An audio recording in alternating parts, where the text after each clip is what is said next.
Hello and welcome to Chuck's Culture Channel, your one-stop shop for lively conversation on the lively arts in St. Louis and beyond. And this episode, my guest is someone who is known in St. Louis and beyond, way beyond, all over the world, St. Louis Symphony Orchestra conductor laureate Leonard Slatkin. He turned 80 this year, and there are birthday celebrations happening all over the place right now.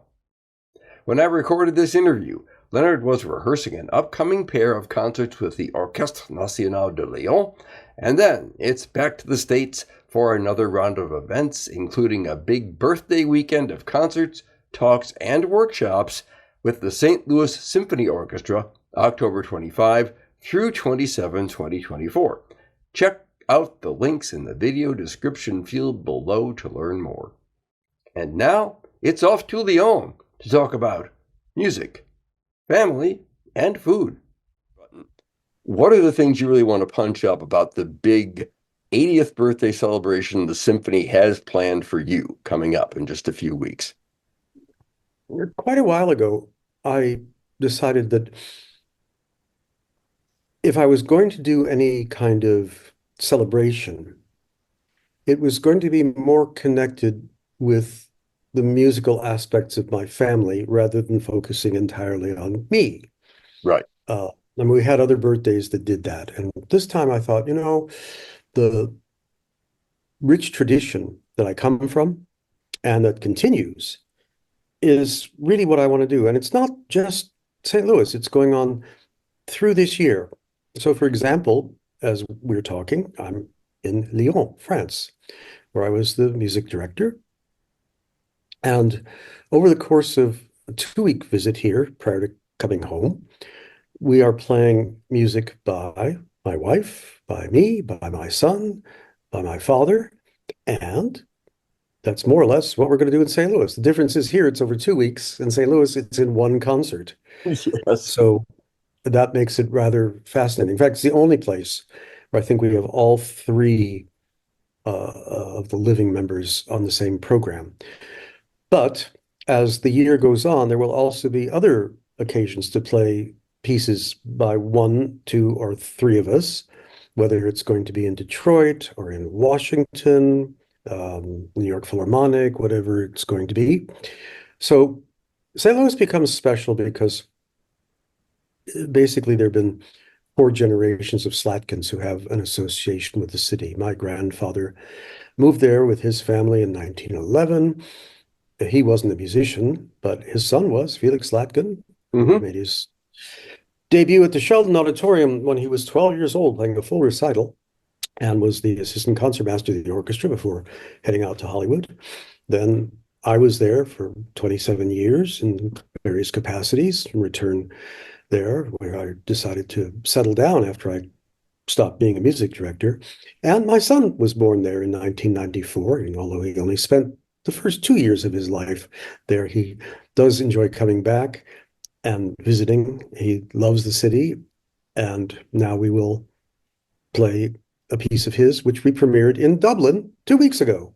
I'm kind of looking forward to that because you are quite a musical family. I've heard works by your wife, Cindy McTee, loved them. So I look forward to hearing what your sons Yeah. do. Now, his piece is very cinematic because he spends most of his time writing for film and television. Okay. He is putting that cinematic background into use in his concert pieces, though.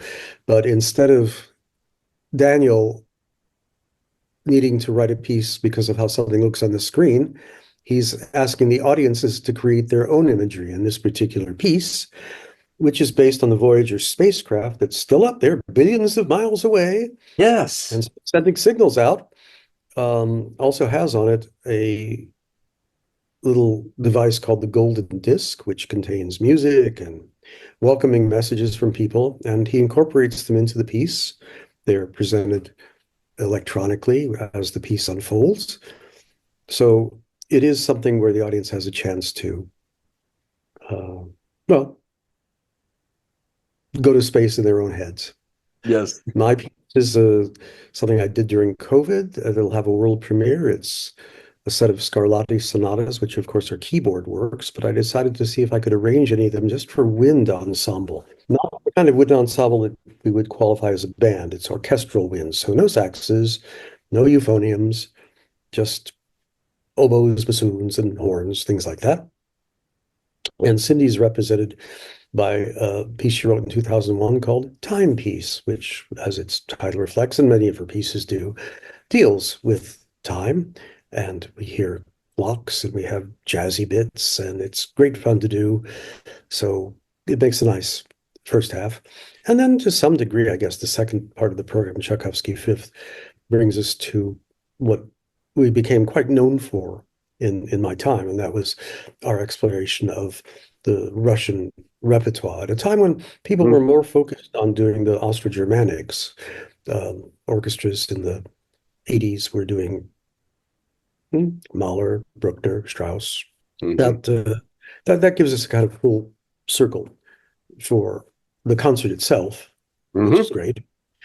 And then we have some auxiliary events that are really exciting. Makes a very busy week for me. We are going to have a conductor's workshop where we've invited three young, very talented conductors to come. They will work closely with members of the orchestra. They will have a rehearsal, which we will supervise and give them, hopefully, constructive criticism about what they're doing. They're all at a point where hopefully they don't need too much, but making that transition from either the university level, the amateur level, or whatever it happens to be, to a full-time professional orchestra that's played these pieces so many more times than they've conducted them is difficult. And also difficult is understanding the role of being a music director. So it's not just learning about the music. While they're going to be in the city, they will go from one department to the other, learning what they do. What does marketing do? What does PR do? Why are they different? What about development, fundraising? What does the executive director do? All those kind of things. So that when they leave after the course of the week, they will have a lot of information that hopefully they'll use as they progress in their careers. Yeah, Uh, and this is a good point. I think a lot of people who may be watching this might not be aware of just how much the career of the professional conductor these days involves doing a lot more than standing up in front of the orchestra and waving a stick. it always has. It Uh, always has, but when you think about the elder statesmen, names may not be so familiar to people these days, whether it was an Normandy or Stokowski or Sell or Reiner, whoever it was. They were actively involved in the orchestra's activities, both on stage and off stage. Fundraising was a part of it. They also spent at least half of the season with the orchestra, if not more. It was a different time, and it's all changing. We don't know exactly what orchestras and its music directors, if we still have music directors, will look like 10 years from now. But at least this is something that we can base on our own experience to see if, uh, if nothing else, people understand how it's working today at this time. yeah, there's a lot of things that don't involve necessarily music directly. So That's right. that probably aren't necessarily taught at conservatory. Well, I know it's not because I do some teaching and I try to interject some of that into my lessons as well, just so they understand that it ain't just all about waving your arms. So you're going to have two concerts at which you'll be waving your arms here in St. Louis, Yeah. and the workshop with the conductors. This is terrific. And then I think you've got another event that the public can go to at. Let me look at my notes. It's at the library, right? It's Yes. Let me just take a look because I'm getting them all confused now. Um, let's see. So I know I have a speaking engagement on the 16th, which is at the Wednesday Club, talking about Corngold. oh, Then I have a Zoom session to talk about something for people at Cedars-Sinai in Los Angeles. Then I'm speaking at the Osher Lifelong Learning Institute at Washington University, talking about Bernstein. Then I'm presenting the 40th anniversary of the film Amadeus at the High Point Theater on the 20th oh for my goodness! I didn't the have all Classic these. FM. And then somewhere in here, where is it? Uh, Well, what date do you have for that talk? let me just check it. Oh, here it is. Conversation event, conducting a career. Where Uh, is it? it's at the St. Louis. Here it is. St. Louis County Library, Clark Family Branch, When? October 25th, 7 p.m. 25. Oh, there it is. Yes. Okay. It says conducting workshop book discussion. So I guess we're going to talk about my books, I Yeah. guess. All right. Why not? I have five of them. Yes. This is The new one just came out, but those are more specific for conductors and musicians. But I suspect what this is going to turn out to be is a discussion about all my wonderful years in St. Louis and what it was like to be in that environment, perhaps a little bit about how it's changed over the years and looking forward to new directions. I also know that I think it's in February, I'm not sure, but there'll be a discussion at the Sheldon that Stefan Denev and I are having oh, for an really? audience. We're just going to two conductors sitting around shooting the breeze. A couple of conductors sitting around talking. Yes, That's right. there's a play title in We'll there. have a series. Yes, we will have a web series about that probably. Okay, I had no idea before we started this that there was quite so much going on. The Yeah. press release I got just talked about the 25th and Well, 27th. these are all the ones that the symphony is involved with. Right. But because I'm a resident of St. Louis, I get asked to do many things, and most of the time I accept them happily. Sometimes the calendar just goes, nope, you can't do that because even you cannot be in two places at once.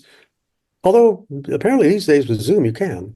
So, I That's mean, there you are. You're probably in your office or wherever you are, but you're also in Two Hill. You are in two places at the same time. yes. And how can you be in two places at once when you're not anywhere at all, as the Firesign Theater asked? That's exactly right. And, Sign Theater. Boy, you made a reference that I didn't even think you were old enough to know about. oh, trust me. That's late 60s stuff. That's late 1960s Firesign Theater. Yes. You've already given us some idea of what's next for you after the big event here in St. Louis, but there's some other things you want to punch up before we Well, off the record button. this is a year where I get a chance to return. So I guess we could call it homecoming year because after St. Louis, let's see, I go and I open the season in Las Vegas where I'm their artistic consultant. Oh, Then I returned to Washington, D.C., where I was music director for 12 years. okay. Then I go to Detroit, where I was music director for 10 years.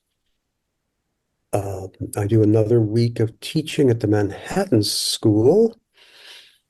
We have a little vacation time in December. My wife and I are going to travel to Thailand and Bali Oh, my goodness. because she's just become an amazing photographer, and I like to give her opportunities to do that. I sit in the Jeep and watch monkeys and things. It's great. Then I have 3 weeks in Japan. I have Tokyo, Osaka, and Hiroshima. And Hiroshima is important now because I will premiere an original piece of mine as opposed to the one I'm doing Mhm. a couple of weeks, which is Scarlatti Sonatas. This is it's my first commission. Nobody ever commissioned a piece from me before, but Hiroshima did. And so that will be a new piece, which I hope to bring to St. Louis, but we have to make sure it comes out well enough to present it. New York Philharmonic is coming up. Various returns to some European cities, including where I'm principal guest conductor in the Gran Canaria in Mhm. Spain. It's really Africa because it's near Morocco. Oh, okay.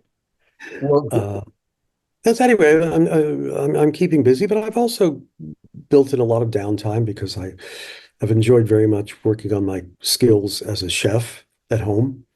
I love cooking. I'm trying to be creative so that if this conducting thing doesn't work out, maybe I'll open a restaurant. Who knows?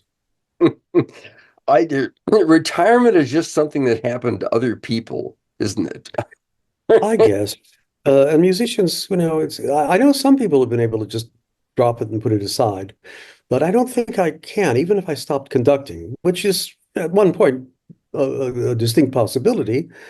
I have other avenues, whether it's composing or teaching, mentoring, or cooking. We'll see. or cooking. I totally sympathize. I haven't been able to slow down either, and I'm only a few years behind you. So, Mhm. Leonard Slatkin, thanks so much for taking some time to talk. I know My you're pleasure. Looking forward to seeing everybody when I get home. As we're talking, yeah, I'll already be home. I get home a week from, no, I get home Saturday. That's right. okay. The last show here is Friday night. I'll be home Saturday because I've got to get some rest before gearing up for what is a very busy time. So I hope we get to see everybody at as many events as you choose to come to. They're going to be fun. I'm grateful to the symphony and everybody for really making a wonderful set of plans for this celebration and let them eat cake, Yeah, right. birthday cake. Which, Right. which also sounds like the title of a possible musical, but uh, Yeah, very possibly. George Gershwin, there you are, in joke for people. Let them eat cake. Yes. Okay, well, you take care of yourself and we will see you soon. Yes, you too, and have a great set of performances there in Lyon. I will. Right now, I'm getting ready to think about where I'm going to go for my meal tonight. I think that's a great idea. You're in a great place for it. You Thank you so are. much. You have a good meal. Take care. Bye. Bye bye.